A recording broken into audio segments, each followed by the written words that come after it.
Oi, pessoal, tudo bem? Estamos aqui retornando com o Prosa com Bertaglia.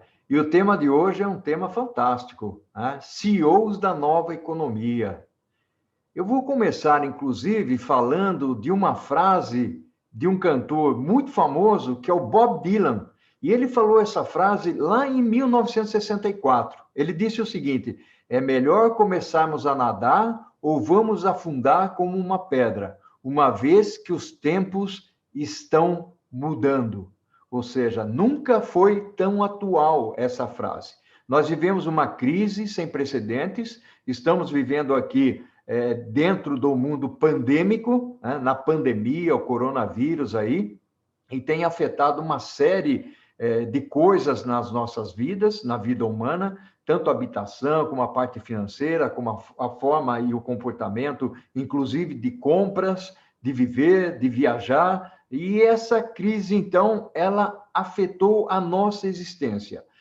E é um ponto, eu gostaria de dizer que é um ponto de inflexão na vida humana, né? Isso é importante a gente fazer essa consideração, porque é difícil, inclusive, imaginar como o mundo pós-pandemia ele vai ser moldado, ou seja, como é. Nós começamos às vezes a imaginar assim coisas que podem acontecer depois, chamamos de novo normal, né? Mas a grande verdade é que muitas incertezas acontecem e acontecerão e que vão afetar a nossa vida. É uma paranoia, não tem dúvida nenhuma, né?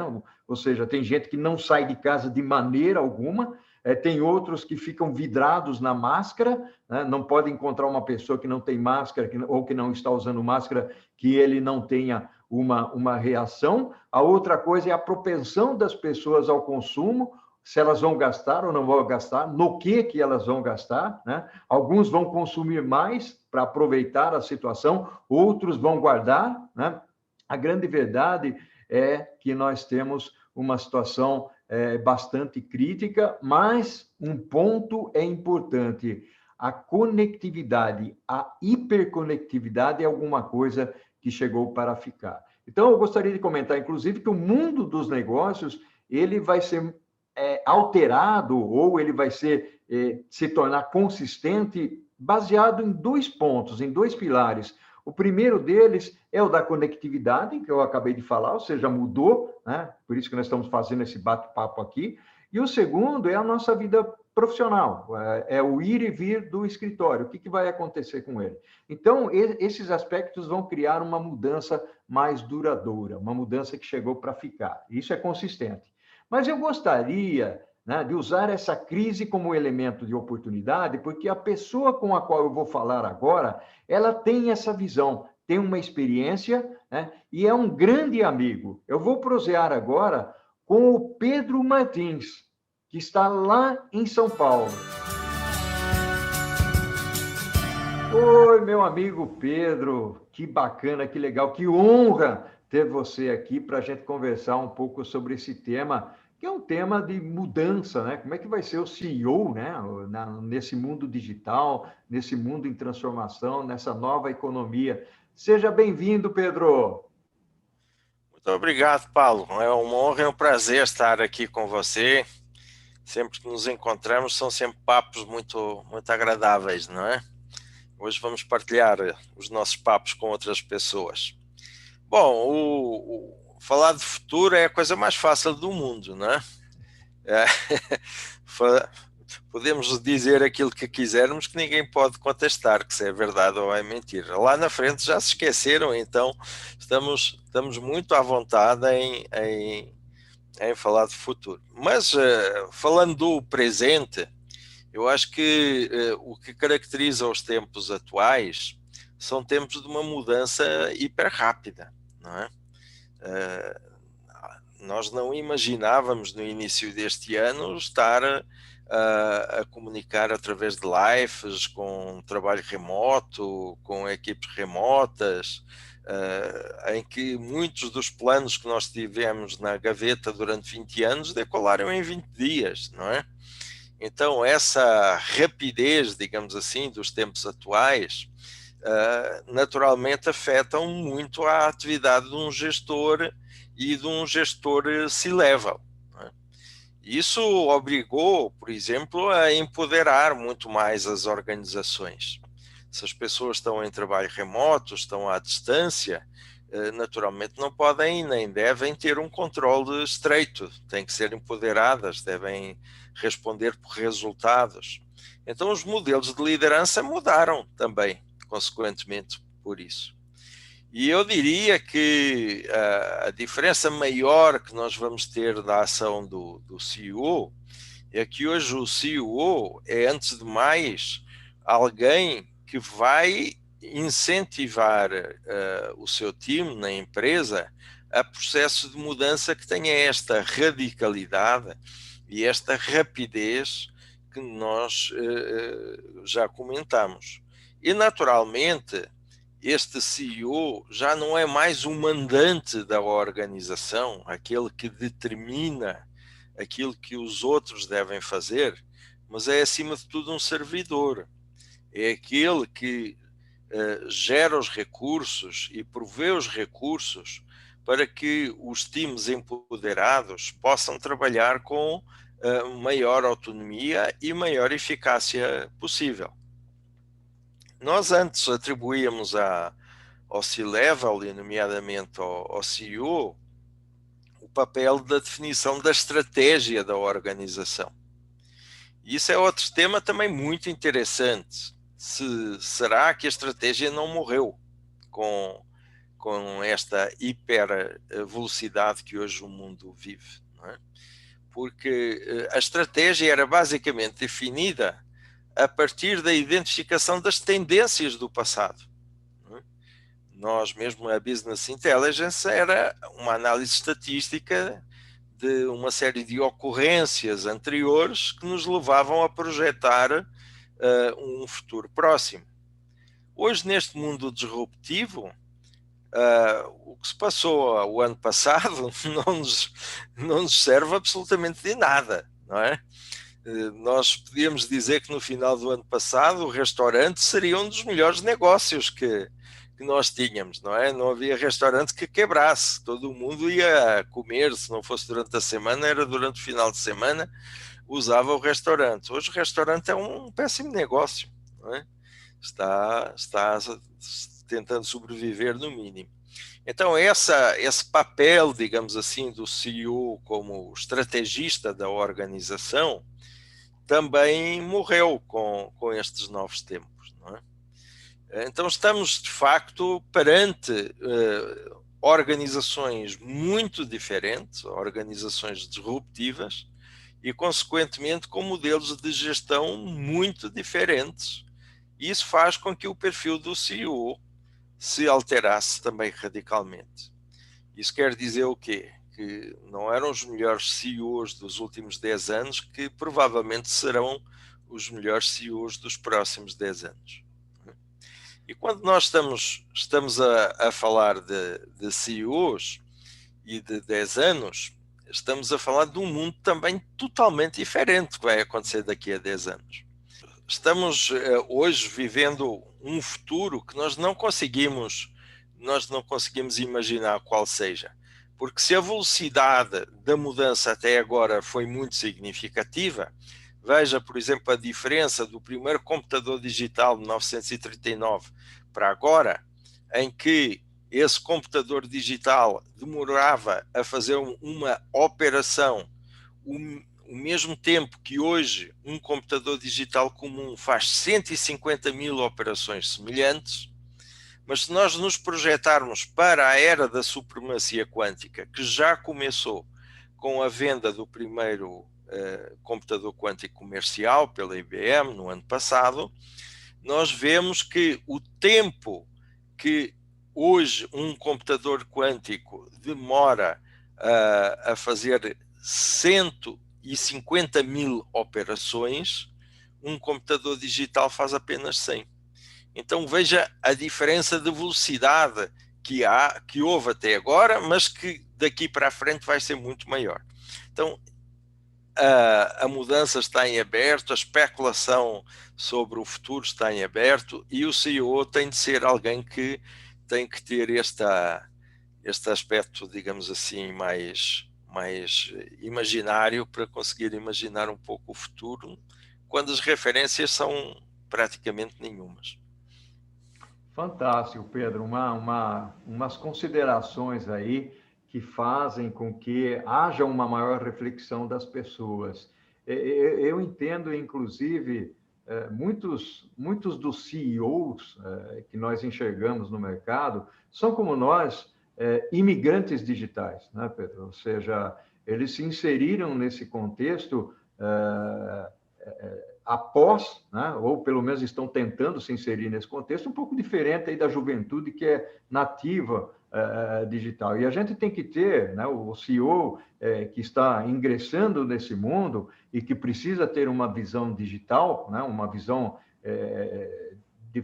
mais voltada para esses elementos computacionais que você falou, com essa velocidade, agilidade, mundo de incertezas em que nós vivenciamos aí, nós temos que ter uma prática, o Pedro, e eu gostaria até de entender qual é a sua visão, é a prática do desapego, né? Porque quando nós nos formamos lá atrás em administração, engenharia, psicologia, né, ou qualquer coisa, mas nós aprendemos lá atrás e a gente vivenciou naquele momento e aprendia daquela forma. Então, a nossa consideração do aprendizado é muito diferente da consideração do aprendizado de hoje, né? Então, como é que a gente conduz a nossa vida? Como é que a gente desapega ou desaprende, né? Eu gosto muito de usar essa expressão, desaprender, né? Reaprender, isso é fundamental. Qual que é a sua visão desse contexto, Pedro?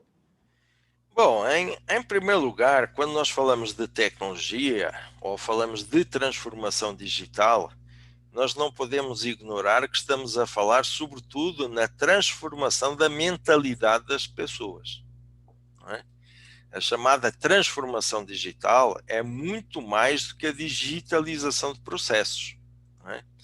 Digitalização de processos nós tivemos até a indústria 4.0, não é? Ali 73, quando os alemães criaram digamos, a utilização intensiva da tecnologia para a automação, que veio melhorar muito a produtividade e a rentabilidade das organizações, mas por outro lado vai criar problemas sociais sérios, porque começou a excluir muitas pessoas que não tinham a literacia digital que você acabou de referir, eram excluídas cronicamente do mundo do trabalho, etc. Aí vêm os japoneses em 2017 e criam o conceito da sociedade 5.0, que era utilizar a tecnologia da sociedade 4.0, mas ao serviço da pessoa. Não é? Aí a tecnologia passa a ter foco na inclusão, na qualidade de vida, na sustentabilidade, e começa a ser utilizada em sociedades inteligentes, na aprendizagem, no lifelong learning, com autodesenvolvimento, enfim, todas as utilizações que nós conhecemos que, de facto, é a tecnologia para a melhoria da nossa qualidade de vida. Então, eu diria que, apesar de aparentemente os jovens terem nascido, os que estão a ingressar agora no mercado de trabalho, serem de uma geração que já é digital, não é? Eu recordo que eu tenho a minha neta mais nova, tem 7 anos de idade, e outro dia estava com ela lá num aquáriozinho que ela tem na sala, e ela estava desesperada porque ela mexia no vidro e os peixes não se mexiam como ela gostaria, porque ela pensava que o vidro era low touch, não é? Que era como o iPad dela que mexia e os bonequinhos acompanhavam o dedo, não é? E ela não imaginava que houvesse um mundo diferente do mundo digital, não é? Para ela o que era estranho era aquele mundo físico do aquário, porque o que ela sentia como familiar era isso. Então, é verdade que o acesso à tecnologia, a familiaridade com a tecnologia é diferente de pessoas com uma geração mais velha, como a nossa, desses jovens e dessas crianças que estão agora nascendo. Mas não é verdade do ponto de vista do mindset, não é? Eu conheço muitos nerds que utilizam tecnologia com grande mestria, mas não têm pensamento digital, né? Aliás, associado ao mindset digital, existe um outro mindset que já tem cerca de 20 anos, foi criado há cerca de 20 anos na gestão de projetos de tecnologia, que é o mindset Agile, que, ao contrário de que muita gente fala, Agile, que é mais rápido, não é necessariamente mais rápido. Agile é tornar as coisas o mais simples possíveis, não é? E gerar simplicidade dá trabalho, não é uma coisa fácil de desenvolver um processo simples. Depois é muito fácil de utilizar, mas a concepção é uma concepção às vezes até mais demorada. E então esse Agile Mindset associado à tecnologia é que vem dar os ganhos que nós falamos da sociedade 5.0. Okay. A tecnologia só por si não nos vai levar a um mundo novo, não é? A tecnologia só por si pode imprimir rapidez, pode gerar automação, mas não gera serviços como uma cidade inteligente, não gera serviços como um carro autónomo, não gera serviços como telemedicina, não é? O que vai gerar esse mundo novo, essa forma diferente de coabitar este planeta é exatamente a parte comportamental. E a parte comportamental todos nós somos natos, não é? Todos nós nascemos com ideias e com uma capacidade transformadora que não se perde ao longo do tempo. Maravilha, Pedro. Pedro, eu vou dizer uma coisa para você. O papo está tão gostoso, a prosa com Betaglia está tão boa aqui, que já estamos terminando o primeiro tempo, né? E nós vamos fazer um breakzinho aqui. Vamos tomar uma água e um café? Pode ser, Pedro? Perfeito. O café nunca é recurso. Oi, Pedro. Que bacana que está essa nossa conversa, essa nossa prosa aqui, falando do CEO, falando como é que ele se insere nesse mundo, né? Conversando um pouquinho, porque o mundo está em ebulição, a coisa está fervendo. Então, como é que nós vamos dar algumas dicas e refletir um pouco sobre o papel do CEO e como é que ele pode ajudar a sua empresa e a sua sociedade? Pedro, como é que o CEO pode construir negócios e que pode acelerar a empresa no mercado em que ela está ou em novos mercados? Como é que você enxerga isso, Pedro? Vamos bater uma bolinha sobre esse tema? Vamos sim. Bom, em primeiro lugar, nós falamos no início muito da era digital e da economia digital. Mas, paralelamente, nós vivemos a era da economia colaborativa. E essa economia colaborativa é tanto intra-empresas como inter-empresas. Esse CEO tem de ser alguém que tenha de ter um mindset colaborativo muito grande. Intra-empresas, porque ele vai constituir ecossistemas onde hoje qualquer empresa, mesmo as maiores empresas, os maiores bancos, já não conseguem desenvolver a sua atividade com os níveis de performance que o mercado exige sozinhos, não é?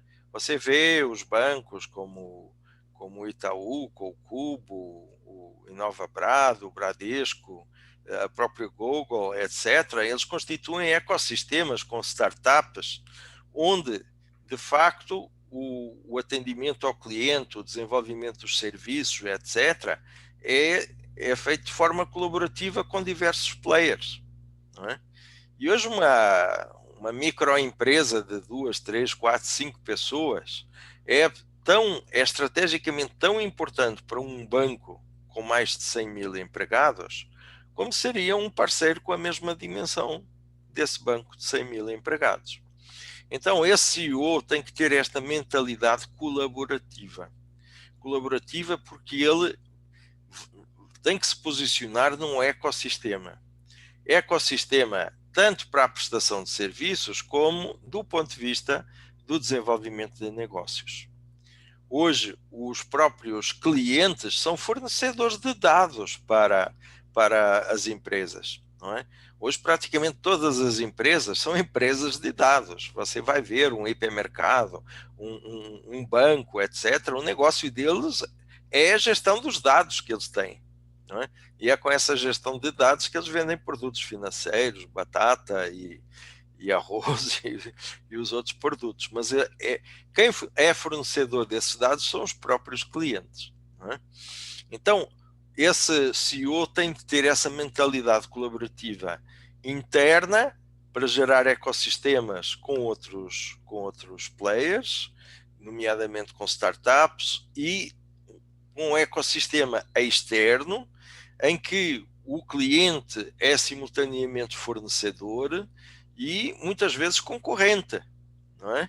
Você vai ver, por exemplo, hoje nos hipermercados, que um pequeno produtor, às vezes até um pequeno produtor urbano que tem a sua pequena horta, a sua pequena chácara na cobertura da casa dele, ele pode ser fornecedor de um grande hipermercado, não é?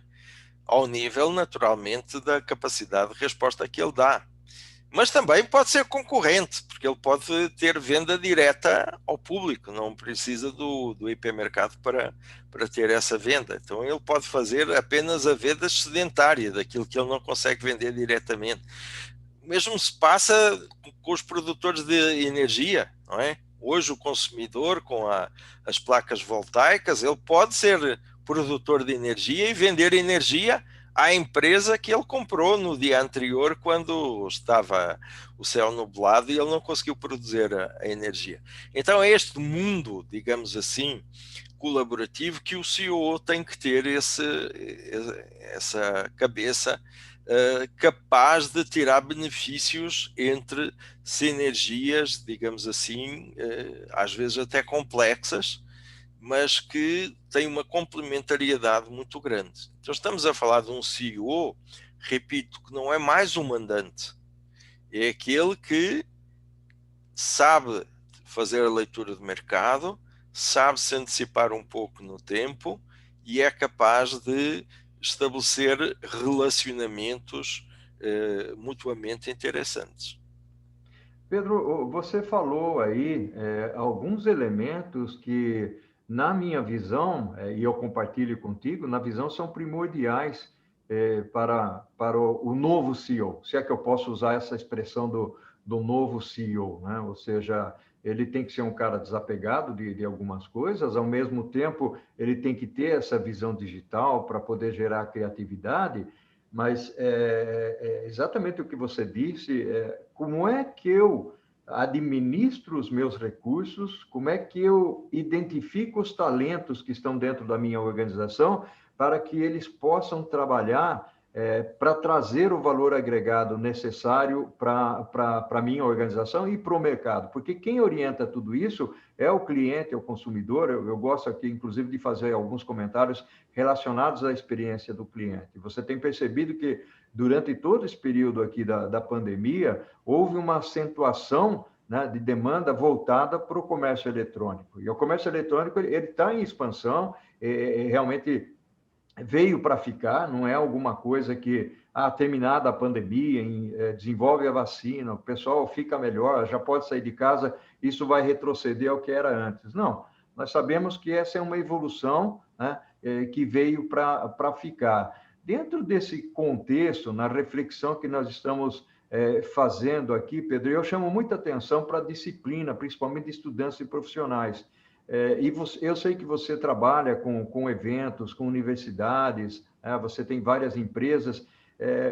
Uma das coisas que eu gostaria de explorar contigo é como é que fica, ou como ficam os conhecimentos que as pessoas precisam buscar, tanto do ponto de vista de CEO, né?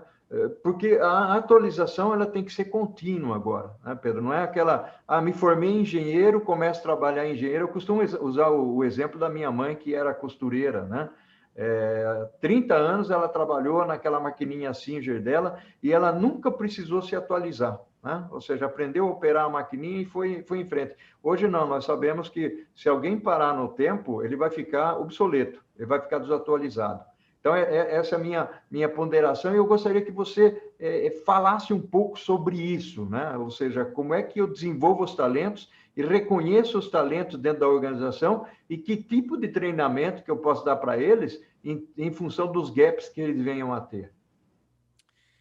Bom, Paulo, isso também é um tema que eu acho que mudou radicalmente nos últimos anos, e agora com a questão do home office, do distanciamento social, etc., mudou ainda mais rapidamente.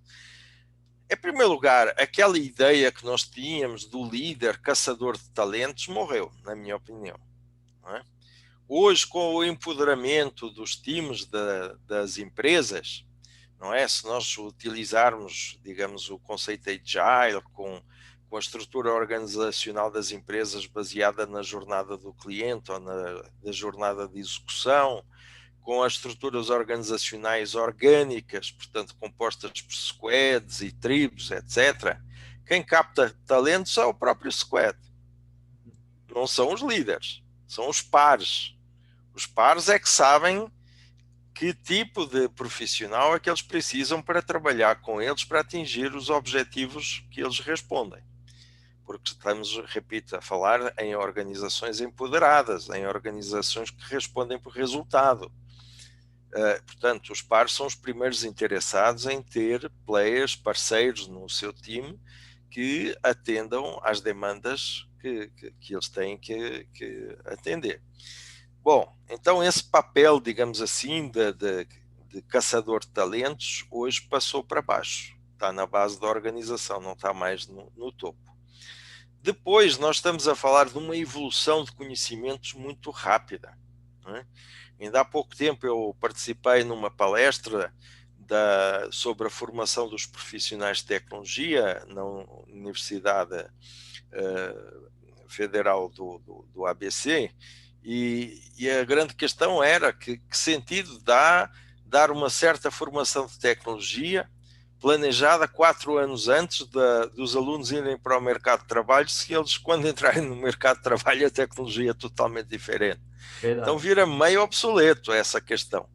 Então hoje acho que as instituições do ensino institucionalizado, portanto graduação e ensino médio, etc., mais do que ensinar algumas técnicas, devem ensinar a aprender. Não é? Porque o aluno ele vai ter que aprender sozinho. Não é? Ele vai ter que passar o resto da vida aprendendo sozinho. Verdade. Então, o que as universidades hoje deviam ensinar era aprender a aprender. Que se você for ver a origem da universidade, foi para isso que a universidade foi criada. Não é? No século X e XI, quando se criaram as primeiras universidades na Europa, em Portugal, na Itália, etc., os donos dos livros, os donos das bibliotecas, eram as organizações religiosas. E eles tinham receio que os laicos, ao entrar na biblioteca, não interpretassem adequadamente os livros que estavam nessas bibliotecas. Então começaram a dar um curso nos claustros dos mosteiros para que eles garantissem a mesma visão, digamos assim, da parte dos laicos, para depois lhes dar a licença para entrar na biblioteca. Por isso é que ainda hoje se chama licenciado. Licenciado era os que tinham licença para aprender sozinhos. Não é? E esse é o conceito que nós hoje temos de novo da universidade. Agora, do ponto de vista das tecnologias, acredito que nós vamos funcionar muito com um sobe e desce, não é? Nós vamos aprender neste momento, sei lá, por exemplo, a tecnologia 5G para a internet, o cara vira um expert de tecnologia 5G, entretanto, tecnologia 5G vai durar 5, 7 anos no máximo, o cara fica totalmente inapto para a tecnologia que vem o seguinte, precisa ali de um ano sabático para aprender uma nova tecnologia, já não vai aprender a 6G, porque já não vai a tempo, vai aprender a 7G, não é? E depois o cara que aprendeu a 6G, que está sendo utilizado no máximo do seu recurso, sai e entra o cara de novo, e nós vamos passar a vida toda a com níveis de prestação máxima, depois com anos sabáticos para nova aprendizagem, níveis de prestação máxima, etc. Que é o que hoje temos nos esportistas, não é? O cara que é o melhor jogador de futebol não é necessariamente o melhor técnico, então, mas chega um período que ele não consegue jogar mais futebol, não é? Tem que se retirar. E ele vai aproveitar isso para fazer uma formação como técnico de futebol. E depois vai atender, digamos assim, a essa nova profissão e é um sobe e desce. E acho que vamos passar toda a vida neste sobe e desce. E cada vez mais o ensino, digamos assim, protocolar, institucional, deve servir para ensinar a aprender sozinho. E a aprendizagem, digamos, para atender às dores da economia do momento, das empresas do momento, cada vez vai ser mais o lifelong learning, de autoaprendizagem, através de... Hoje a internet tem muitos meios que nos oferecem, os cursos de educação executiva, enfim, pequenas pérolas de conhecimento que a pessoa vai adquirir e que vão se desatualizar rápido e que ele depois atualiza com outras e vai por aí. Pedro, fantástico, meu amigo. Essa expressão final, todo o contexto da nossa prosa foi fantástica. Essa expressão final aí que fica muito forte, né? Ou seja, o aluno precisa aprender a aprender. A universidade tem que ensinar o aluno a aprender. Pedro, infelizmente, né? Ou felizmente, né? Porque aqui nós vamos deixar uma mensagem muito bacana para as pessoas que vão nos acompanhar. Nós estamos finalizando. Você quer deixar uma mensagem para as pessoas que nos acompanham aqui, Pedro? Bom, eu só queria que as pessoas tivessem a consciência que quando forem ouvir esta prosa, já estão a ouvir o passado. Porque, entretanto, o mundo evoluiu. Aliás, nos próximos 30 segundos já evoluiu. Verdade. E esta mudança hiper rápida que nós hoje vivemos, que temos que admitir que é o novo normal. Pedro, muito obrigado. Aquele abraço virtual para você aí, tá? Com todo o carinho para o meu amigo português, né? Que eu tenho uma grande estima por você, né? Nos conhecemos aí quase que por acaso para um curso, né? Do qual sou muito grato, né? E nós estamos juntos, Pedro. E o que nós fazemos aqui, né? Em vida, né? Vai ecoar na eternidade. Muito obrigado, Paulo. É uma honra e um prazer estar de novo com você. E já sabe, pode sempre contar comigo, em primeiro lugar, como amigo. Ao infinito e além, Pedro. Abração. Um abraço, obrigado. Né?